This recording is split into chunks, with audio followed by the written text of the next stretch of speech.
Hi friends, मैं हूं आपका फ्रेंड नमीश निगोतिया एडवोकेट और आप देख रहे हैं मेरा YouTube channel legal advice for everyone. दोस्तों, आज के इस वीडियो में हम डिस्कस करेंगे कि क्या एक single person divorced female, divorced male child को अडॉप्ट कर सकता है बायोलॉजिकल पेरेंट्स से। वो किस एक्ट के प्रावधानों के अंतर्गत कर सकता है।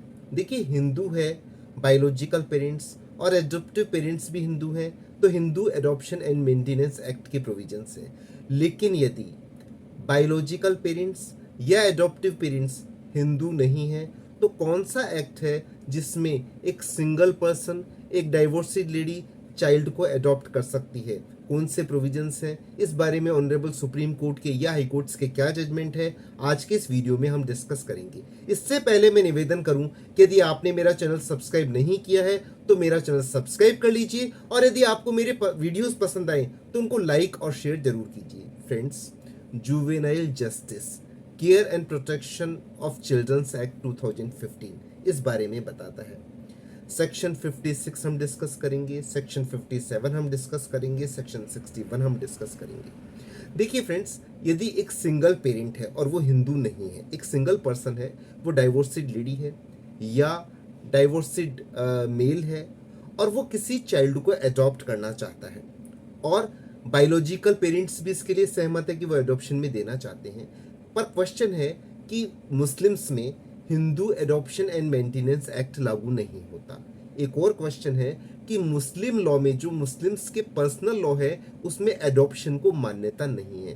तो फिर एक मुस्लिम या अदर देन हिंदू किस एक्ट में, किस प्रोविजन में एक चाइल्ड को एडॉप्ट कर सकता है। Juvenile justice care and protection of children act 2015 एक सेक्युलर एक्ट है।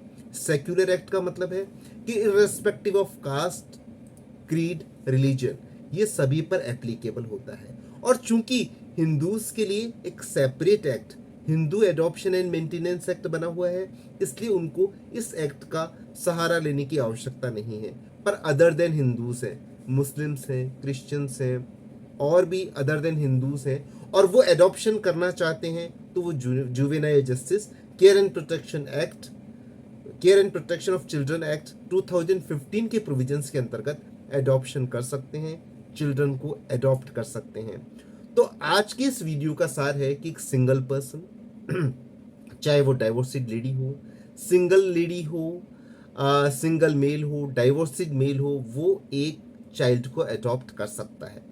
देखिए, इस एक्ट में कुछ रेस्ट्रिक्शन भी हैं। जैसे Hindu adoption and maintenance act में एक सिंगल मेल एक फीमेल चाइल्ड को अडॉप्ट कर सकता है, लेकिन एज डिफरेंस 21 ईयर्स का होना चाहिए।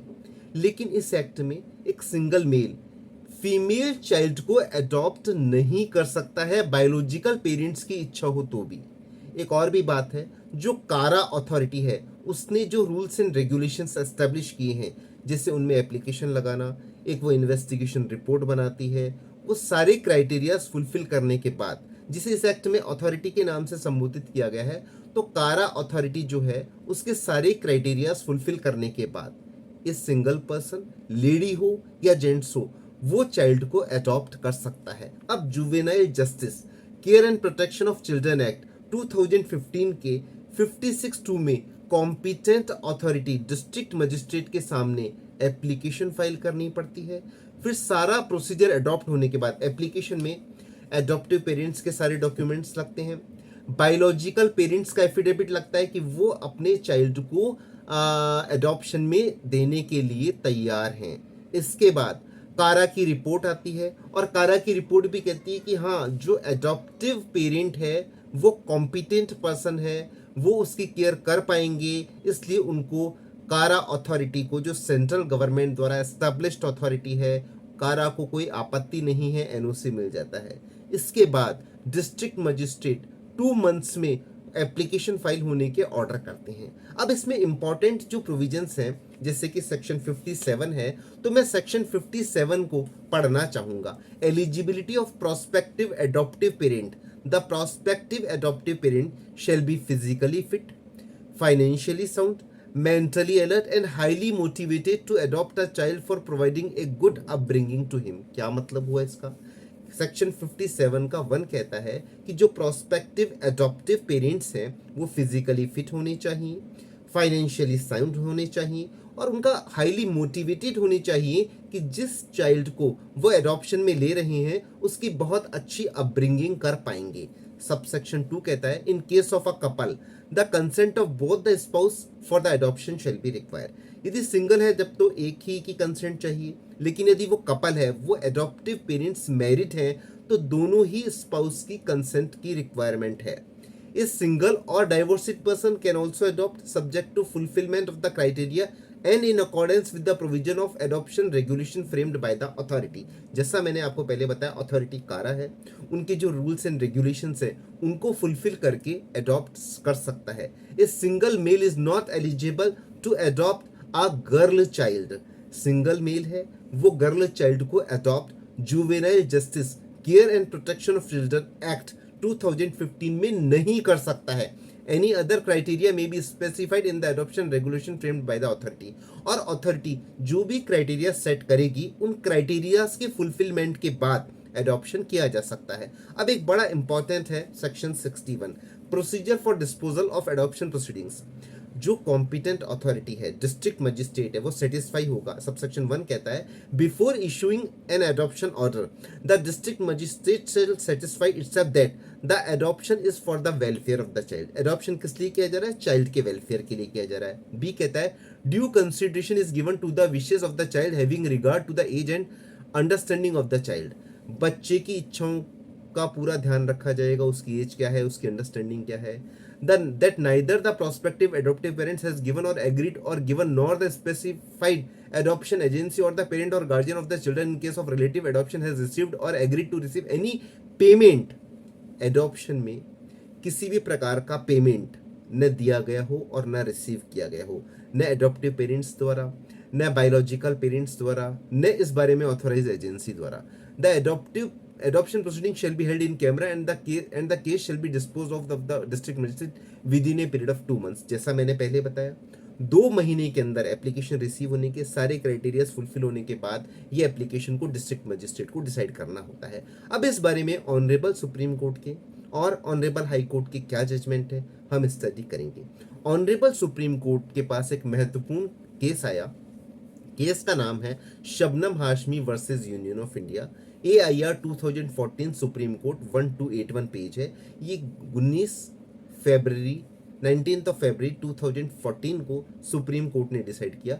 उस समय juvenile justice care and protection act 2000 applicable था, अब वो बदलकर 2015 हो गया। एक activist, social activist supreme court में गया, उसने ये पिटीशन दायर की कि मुस्लिम लॉ में एडॉप्शन का प्रोविजन नहीं है, लेकिन यदि कोई मुस्लिम चाहे तो वो juvenile justice care and protection act 2000 में फाइल कर सकता है, क्योंकि ये एक सेक्युलर एक्ट है। और सबसे इंपॉर्टेंट, उसने जो अपनी रिट पिटीशन फाइल करी उसमें सुप्रीम कोर्ट से निवेदन किया कि एडॉप्शन एक फंडामेंटल राइट है, जो कि चैप्टर 3 फंडामेंटल राइट्स का जो चैप्टर 3 है कॉन्स्टिट्यूशन ऑफ इंडिया का, उससे गवर्न है।